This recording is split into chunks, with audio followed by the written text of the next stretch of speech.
Sebuah kisah karya terbaik anak bangsa Indonesia bertutur tentang perjalanan kehidupan anak manusia di zaman kerajaan Tanah Jawa melalui sentuhan sejarah dan fiksi yang nyaris sempurna.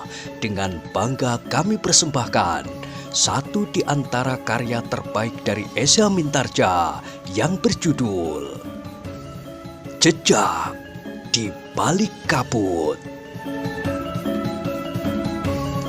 Pada kesempatan yang sangat baik ini, kita masuk pada episode yang ke-11. Selamat menikmati. Pada episode sebelumnya telah diceritakan, Paksi Pamekasan telah terdesak. Orang yang marah itu benar-benar tidak lagi mengekang diri. Matanya yang membara memancarkan kemarahan yang tidak terkendali. Ternyata ilmu pedang orang yang bertubuh tinggi tegap itu sangat baik. Dengan berbagai macam gerak yang rumit, Paksi menjadi semakin kesulitan menghadapinya. Namun pada saat yang paling gawat, seorang tua berjanggut putih dengan wajah yang berkeriput melangkah mendekati arena perkelahian itu. Orang itu berjalan terbungkuk-bungkuk, bertelekan pada sebatang tongkat kayu yang agak panjang. Kayu yang nampaknya dipotong begitu saja dari dahannya dan dikeringkan. Tetapi karena sepotong kayu itu sudah kering, maka warnanya menjadi kehitam-hitaman. Orang tua itu mengenakan caping bambu yang lebar, sebagaimana dipakai oleh para petani yang bekerja di sawah untuk mengurangi sengatan panas matahari. Wajah orang tua itu tidak saja berkeriput, tetapi semacam penyakit kulit telah mengotori wajahnya. Daging-daging yang tumbuh di keningnya hampir menutupi sebelah matanya, juga di bawah telinga kirinya. Paksi Pamekasan dan orang bertubuh tinggi itu memang tertarik melihat kehadirannya, sehingga perkelahian itu telah terhenti sesaat. Adalah di luar sadar bahwa kedua orang itu telah berloncatan mengambil jarak. Sekilas Paksi Pamekasan teringat kepada orang yang telah menyerangnya di malam hari ketika ia berjalan-jalan keluar padukuhan yang dibayangi ketakutan karena hantu-hantuan itu, dan yang telah menyerangnya pula di kuburan pada saat terjadi pertempuran antara orang-orang padukuhan dengan para pengikut Kepu Lorok.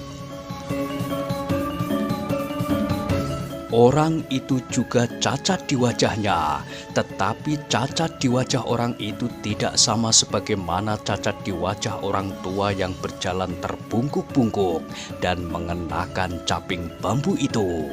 Orang tua itu terbatuk-batuk sehingga langkahnya berhenti, tetapi setelah batuknya reda, maka orang itu tertawa tertahan-tahan dengan nada suara seorang yang telah lanjut umurnya. Orang itu berkata, "Perkelahian yang tidak adil, kau yang dipanggil orang Jaran Demung dan ditakuti banyak orang, harus berkelahi melawan anak-anak dengan mempergunakan senjatamu yang mengerikan itu, sementara lawanmu tidak bersenjata. Setan! Kau tahu namaku? Siapa kau?" "Aku pengemis yang setiap hari berkeliaran di pasar sebelah. Kau tidak pernah memperhatikan aku, tetapi aku dapat mengenalimu sebagaimana banyak orang mengenalmu, meskipun kau lebih terkenal di daerah utara." "Bicaramu menunjukkan bahwa kau bukan sekedar seorang pengemis. Sebut gelarmu." Orang tua itu tertawa, katanya, "Setiap hari aku ada di sini. Kaulah yang jarang sekali datang ke tempat ini. Seorang pengemis di tempat ini tidak akan mengenali gelarku dan apalagi kegiatanku di daerah utara. Aku tahu bahwa kau akan melacak kegagalan para pengikut Kepu Lorok. Kenapa kau tidak mencari Kepu Lorok saja dan memilih menantangnya atau bergabung dengan Kebu Edan itu. Sebut namamu. Orang itu hampir berteriak, tetapi orang tua itu berkata, aku tidak akan mengganggumu, tetapi aku ingin perkelahian yang adil. Biarlah anak muda ini mempergunakan tongkatku. Mungkin akan ada sedikit keseimbangan. Setan, berikanlah 1000 macam senjata kepadanya. Jaran Demung, aku tahu bahwa kau seorang yang memiliki ilmu pedang yang sulit dicari tandingnya. Tetapi aku ingin melihat apakah kau dapat mengalahkan anak muda itu atau tidak. Aku akan meminjamkan tongkatku, hanya meminjamkan tongkatku. Jika ia terpaksa mati di tanganmu setelah ia meminjam tongkatku, itu adalah salahnya sendiri. Tetapi jika kau yang mati, itu juga salahmu sendiri. Orang yang disebut Jaran Demung itu memandang pengemis itu dengan tajamnya. Sementara itu Paksi Pamekasan seakan-akan di luar sadar telah menggenggam tongkat kayu yang berwarna kehitam-hitaman itu. Baru kemudian Paksi Pamekasan sadar ketika orang yang menyebut dirinya pengemis itu dengan mengenakan caping yang besar agak menutup wajahnya itu berkata, "Nah, anak muda, hidup matimu tergantung kepada kemampuanmu mempertahankan diri. Lawanmu benar-benar berniat membunuhmu karena ia adalah Jaran Demung, seorang yang terbiasa bertualang. Tidak ada orang yang berani menolak keinginannya. Jika ia ingin membunuh, maka ia akan membunuh."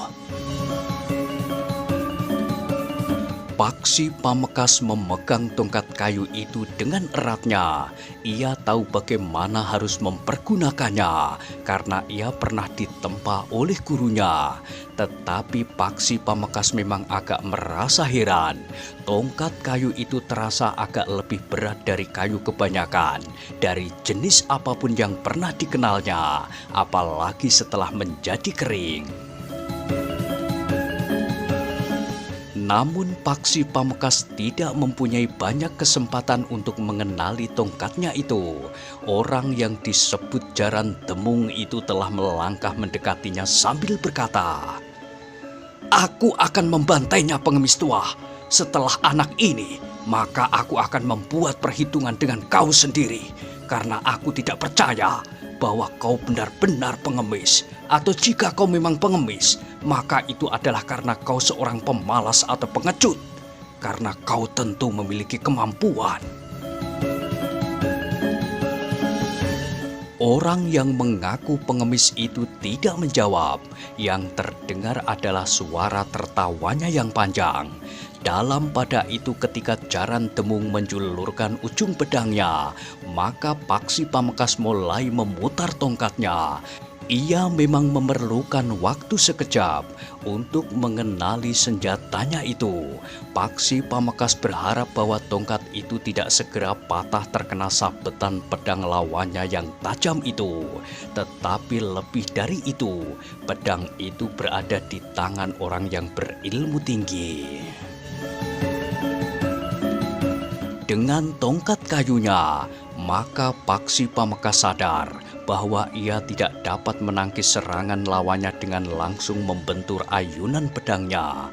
Tetapi ia harus berusaha untuk mengelak dan menepis senjata lawannya agar tongkatnya tidak segera patah.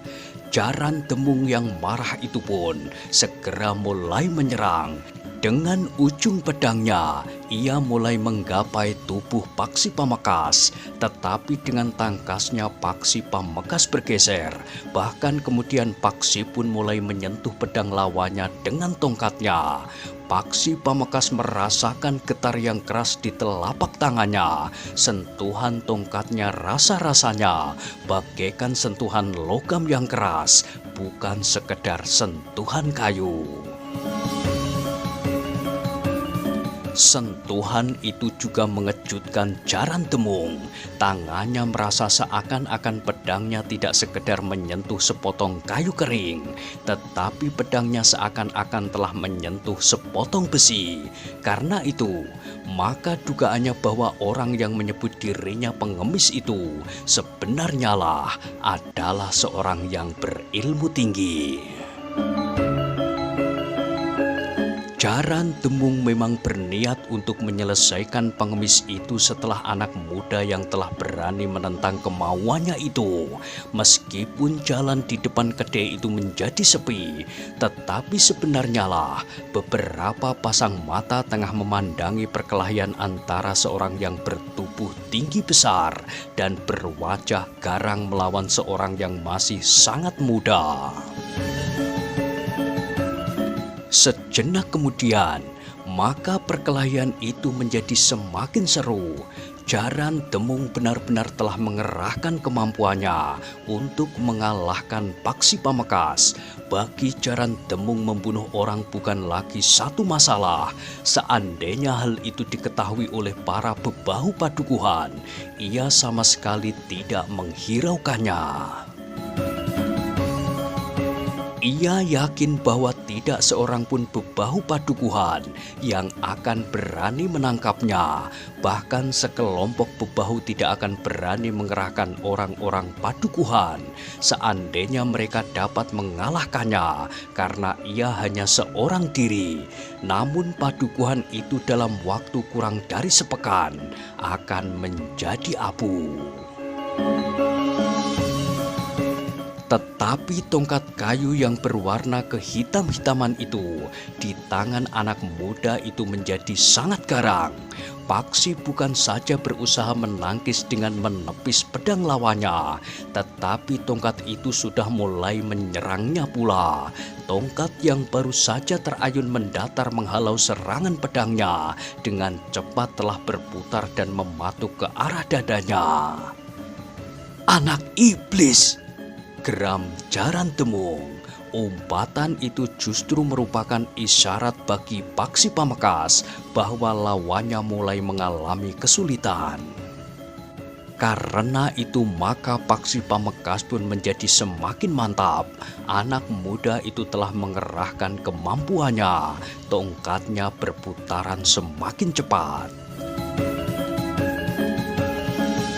Paksi Pamekasan justru terkejut ketika serangan lawannya yang datang dengan cepat dan tiba-tiba tidak dapat dihindarinya. Ia tidak pula mendapat kesempatan untuk menepis. Serangan itu menyamping sehingga memaksa Paksi Pamekasan untuk membentur ayunan pedang lawannya itu. Paksi Pamekasan memang menjadi berdebar-debar. Jika tongkat itu patah, maka pengemis itu akan marah kepadanya. Bahkan mungkin perlawanannya atas ilmu pedang lawannya menjadi kacau. Meskipun seandainya ia masih tetap dapat mempergunakan kedua potong tongkat itu sebagai senjatanya. Tetapi ternyata dalam benturan yang terjadi, tongkat itu tidak patah. Bahkan dalam benturan itu, Jaran Demung telah terdorong selangkah surut. Meskipun Paksi Pamekasan sendiri terdorong surut pula.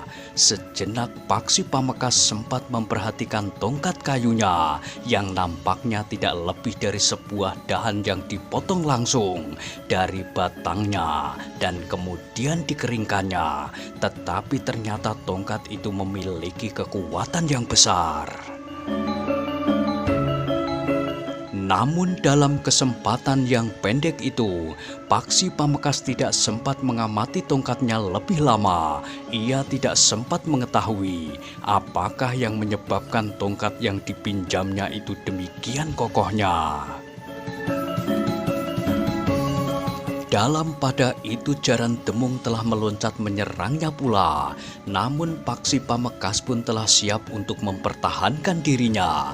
Bahkan Paksi Pamekasan menjadi lebih mantap karena ia tidak perlu ragu-ragu lagi membenturkan senjatanya dengan senjata lawannya.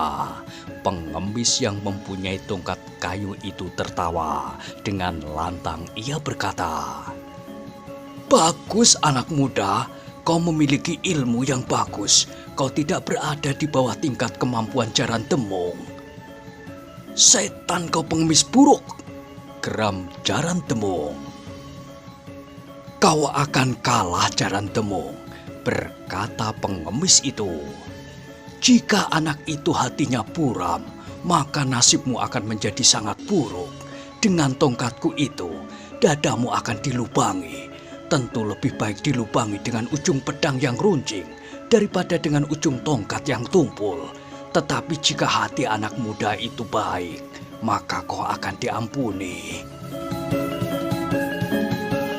Jaran Temung menggeram, tetapi ia memang tidak mempunyai banyak kesempatan. Ujung tongkat anak muda itu telah mulai menyentuh tubuhnya. Jaran Temung mengumpat kasar. Ia sungguh-sungguh tidak menduga bahwa ia harus berkelahi dengan anak muda itu. Justru ia semakin lama menjadi semakin terdesak. Jaran Temung memang sedikit menyesal bahwa ia telah berselisih dengan anak muda yang berilmu tinggi itu. Tetapi sikap anak muda itu seharusnya dapat dimengertinya. Tidak seorang pun hatinya rela memberikan ikat kepalanya untuk mengusap tangan yang kotor berminyak. Ternyata anak muda itu tidak sekedar tidak rela di dalam hatinya, tetapi ia benar-benar telah melawan. Pengemis itu tentu akan menyesal karena ia telah berani membantu anak muda itu, geram Jaran Temung. Tetapi apakah yang akan dapat dilakukan terhadap pengemis itu jika anak muda itu kemudian berhasil membunuhnya? Tidak, Jaran Temung itu menggeram di dalam hatinya. Tidak, akulah yang akan membunuhnya.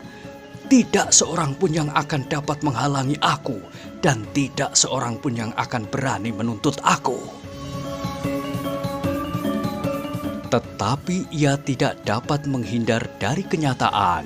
Anak muda yang bersenjata tongkat itu mendesaknya terus. Tongkatnya semakin sering mengenai tubuhnya. Sementara itu, sangat sulit bagi Jaran Temung untuk dapat menyentuh lawannya dengan ujung pedangnya. Karena itu, maka Jaran Temung itu semakin lama menjadi semakin terdesak.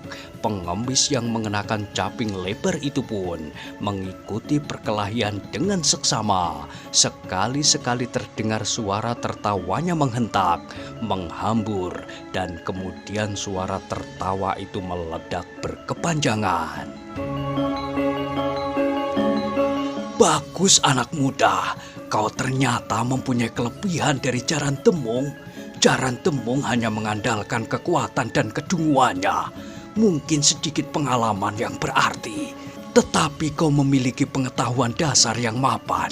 Nah, sebentar lagi kau akan mengakhiri perkelahian.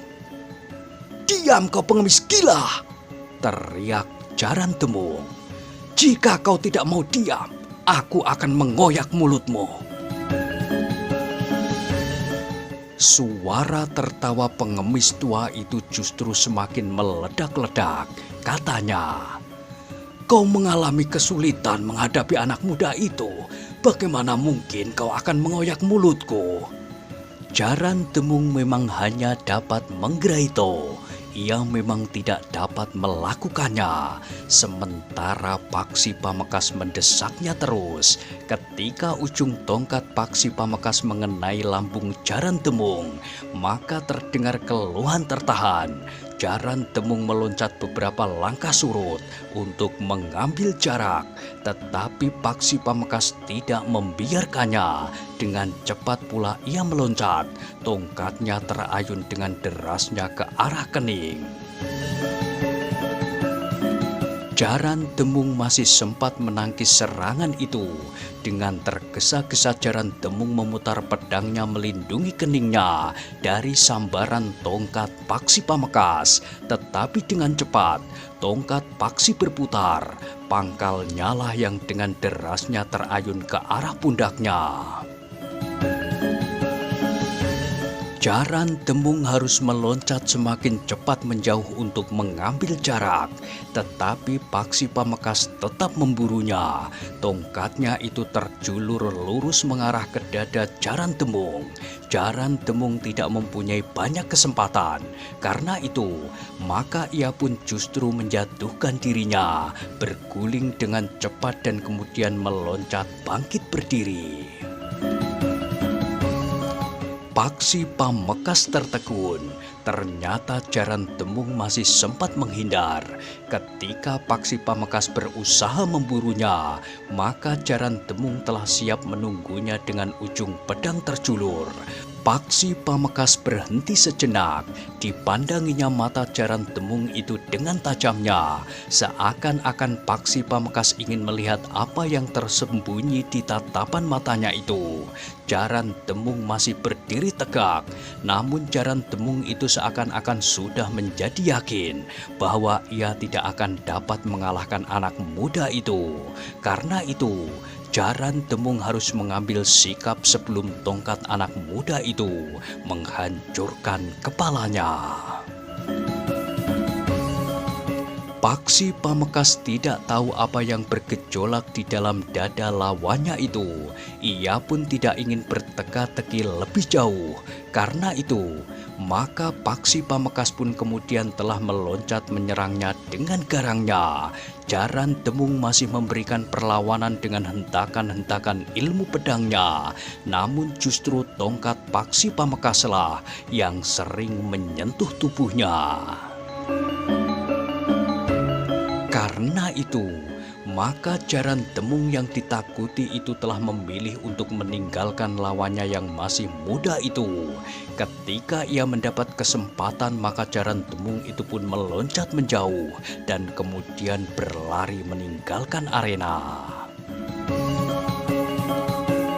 Paksi Pamekasan sama sekali tidak mengejarnya, sementara pengemis yang meminjaminya tongkat itu tertawa berkepanjangan. "Orang itu lari, anak muda, kau telah menang." Pengemis itu hampir berteriak. Paksi berdiri termangu-mangu. "Kenapa orang itu tidak kau kejar dan kau pukul punggungnya dengan tongkatku itu? Kemudian kau pukul ia sekali lagi di tengkuknya, maka ia tentu akan mati." "Aku tidak ingin membunuhnya, bukan karena ingin kau memuji aku sebagai orang yang baik, karena aku tidak membunuh lawanku, tetapi aku memang tidak ingin membunuh." "Bagus," berkata pengemis itu. "Sebaiknya orang memang tidak membunuh sesamanya dengan alasan apapun." Paksi Pamekasan pun kemudian mengembalikan tongkat pengemis itu sambil berkata, "Aku mengembalikan tongkatmu, Kisanak. Aku mengucapkan terima kasih yang sebesar-besarnya. Dengan meminjamkan tongkat itu, Kisanak telah menyelamatkan nyawaku." "Bukankah aku hanya meminjamkan tongkatku? Kaulah yang telah menolong nyawamu sendiri."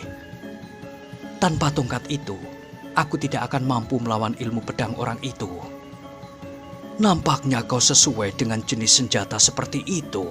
Karena itu, ambillah tongkatku. Senjata itu tidak begitu menarik perhatian. Berbeda dengan seandainya sebilah pedang tergantung di lambungmu." Paksi Pamekasan termangu-mangu sejenak, namun kemudian dengan nada dalam ia berkata, "Aku sangat berterima kasih dengan pemberianmu yang sangat berharga ini, Kisanak. Tetapi bagaimana dengan kau sendiri?" Pengemis itu tertawa. Katanya, "Bukankah aku dapat mencari lagi? Jika nanti aku sampai di Pategalan, aku dapat memotong lagi sepotong dahan kayu. Bukankah tidak terlalu sulit bagiku?" "Tetapi tongkat ini bukan sekedar sepotong dahan kayu," jawab Paksi Pamekasan. "Lalu kau kira tongkat itu apa?" "Tongkat ini lebih berat dari sekedar sepotong kayu. Kebetulan tongkat itu adalah sepotong dahan kayu berlian. Itu saja." "Aku tidak percaya, Kisanak. Kau tentu membuat tongkat ini secara khusus, meskipun aku tidak tahu bagaimana caramu melakukannya." "Sudahlah, Kau jangan aneh-aneh seperti itu. Aku relakan tongkat itu untuk kau miliki.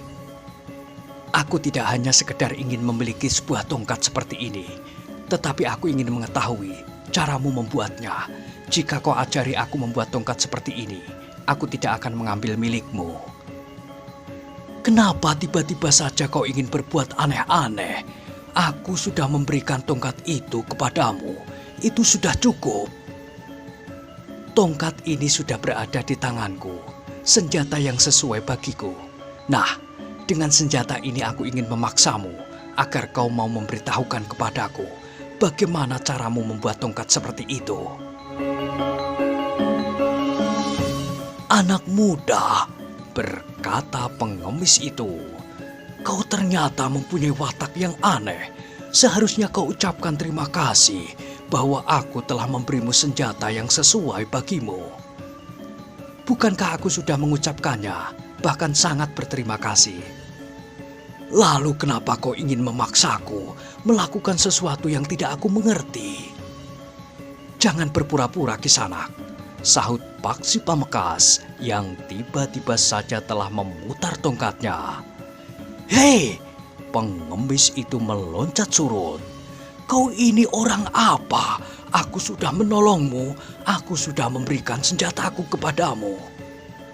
Kau sendiri mengatakan bahwa aku telah menolong diriku sendiri, sedangkan untuk tongkat ini, aku sudah mengucapkan terima kasih. Sekarang, beritahu aku, di mana kau dapatkan dahan kayu ini, dan bagaimana kau membuatnya menjadi senjata yang sangat baik ini? Aku tidak mau. Tiba-tiba orang itu menjawab dengan tegas. Aku akan memaksamu, geram Paksi Pamekasan. Kemenanganmu atas Jaran Demung membuat mabuk dan merasa dirimu berilmu sangat tinggi. Sudahlah, jangan banyak bicara. Sekarang antarkan aku dan tunjukkan kepadaku bagaimana kau membuat tongkat ini. Tetapi pengemis itu menggeleng. Katanya, tidak, aku tidak mau. Tiba-tiba saja Paksi Pamekasan memutar tongkatnya. Ia benar-benar telah menyerang pengemis yang memakai caping yang lebar di atas kepalanya itu. Tetapi pengemis itu sudah bersiap. Dengan sigapnya ia meloncat menghindar. Paksi Pamekasan tidak melepaskannya. Dengan cepat ia memburunya. Tongkatnya berputaran dan menyerang beruntun seperti arus banjir bandang. Orang-orang yang menyaksikan menjadi heran. Semua orang melihat bagaimana pengemis tua itu memberikan tongkatnya. Mereka juga melihat dengan tongkat itu Paksi Pamekasan mampu mengusir lawannya. Namun tiba-tiba saja mereka melihat anak muda itu justru telah menyerang orang yang telah menolongnya itu. Perkelahian pun berlangsung semakin sengit. Ternyata pengemis itu memiliki ilmu yang sangat tinggi. Tongkat di tangan Paksi sama sekali tidak mampu menyentuhnya.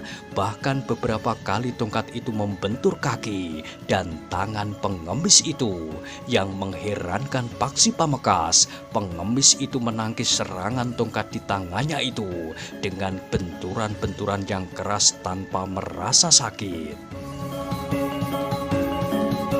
Tetapi perkelahian itu tidak berlangsung terlalu lama. Selagi orang-orang yang menyaksikan masih terheran-heran, Paksi Pamekasan telah meloncat mundur untuk mengambil jarak. Tiba-tiba saja Paksi Pamekasan berlutut sambil berkata, "Aku minta maaf, Kiai." Pengemis itu tidak memburunya. Sambil tersenyum ia pun berkata, "Aku tahu bahwa kau tentu hanya sekedar bermain-main. Tetapi apa alasanmu?" "Hanya sekedar ingin tahu, Kiai." "Tidak, tentu bukan sekedar ingin tahu. Apakah kau sedang berusaha untuk mengenali seseorang?" Paksi Pamekasan tidak dapat ingkar. Katanya, "Ya, Kiai. Berdirilah. Aku hanya seorang pengemis. Nah, sekarang yakinkan dirimu, apakah kau sudah dapat mengenalinya?" "Kiai, Aku mencurigai seseorang yang pernah menyerangku, tidak hanya sekali. Apakah kau tidak dapat mengenali wajahnya? Bertanya pengemis itu. Tidak, Kiai. Wajahnya cacat. Aku tidak tahu apakah itu wajah aslinya atau bukan. Karena setiap kali ia menyerangku, tentu terjadi di malam hari. Pengemis itu tertawa. Katanya, ketika kau melihat wajahku, kau telah mencurigainya. Tetapi bukankah orang itu datang untuk menyerangmu? Apakah kau tidak mengetahui alasannya? Atau apa saja yang dipergunakannya sebagai alasan? Semuanya nampaknya telah dibuat-buat. Yang mengherankan, ilmunya dan ilmuku memiliki banyak persamaan. Pengemis itu tertawa semakin panjang. Katanya, kau cerdik anak muda. Kau mempunyai cara yang menarik untuk meyakinkan apakah aku yang berwajah cacat ini juga orang yang pernah datang menyerangmu itu. Tetapi bukankah kau yakin bahwa ilmuku dan ilmu orang itu berbeda? Ya, jawab Paksi Pamekasan. Nah, sekarang pergilah, bawa tongkatku, kau memerlukannya, berkata pengemis itu. Jaran Demung tentu mendendammu. Tanpa tongkat itu, maka kau akan mengalami kesulitan. Mudah-mudahan tongkat itu berarti bagimu. Terima kasih, Kiai, jawab Paksi Pamekasan. Nampak Paksi Pamekasan itu masih juga bertanya. Tetapi apakah aku boleh mengetahui nama Kiai atau sebutan yang Kiai pergunakan? Panggil aku Tenong, namaku Tenong. Dahi Paksi Pamekasan berkerut. Pengemis itu tertawa sambil berkata, kau tidak percaya? Sudahlah, namaku tidak penting. Jika kau akan melanjutkan perjalananmu, pergilah. Mudah-mudahan kau selalu mendapat perlindungan dari Yang Maha Agung. Sekali lagi aku mengucapkan terima kasih, Kiai. Namaku Tenong. Orang itu tertawa sambil melangkah pergi. Paksi Pamekasan berdiri termangu-mangu. Di tangannya digenggamnya tongkat pemberian pengemis itu. Tiba-tiba saja ia merasa sangat sesuai dengan tongkat itu. Ia sadar bahwa tongkat itu tidak sekedar sebatang dahan kayu yang dipotong dari batangnya. Tetapi Paksi Pamekasan tidak segera pergi. Ia masih sempat menemui pemilik kedai untuk menghitung berapa ia harus membayar. Aku akan mengganti ambenmu yang rusak. Tidak, anak muda. Lincak bambu itu tidak rusak, hanya terguling saja. Semula pemilik kedai itu memang berkeberatan menerima uang Paksi Pamekasan, tetapi akhirnya diterimanya juga karena Paksi Pamekasan agak memaksanya. Kau akan banyak kehilangan jika aku tidak membayar, berkata Paksi Pamekasan. Bukankah Jaran Demung itu juga tidak membayar? Sementara kedua orang yang dipaksanya untuk membayar sudah melarikan diri. Tentu bukan karena ingkar, tetapi karena ketakutan. Demikianlah, maka Paksi Pamekasan pun kemudian meninggalkan kedai itu. Ia sudah tidak melihat lagi pengemis yang telah memberinya sebatang tongkat yang dapat menemaninya sepanjang perjalanannya yang tidak diketahuinya kapan berakhir. Nah, bagaimanakah kisah selanjutnya? Silahkan ikuti terus Jejak di Balik Kabut pada episode berikutnya. Sampai jumpa.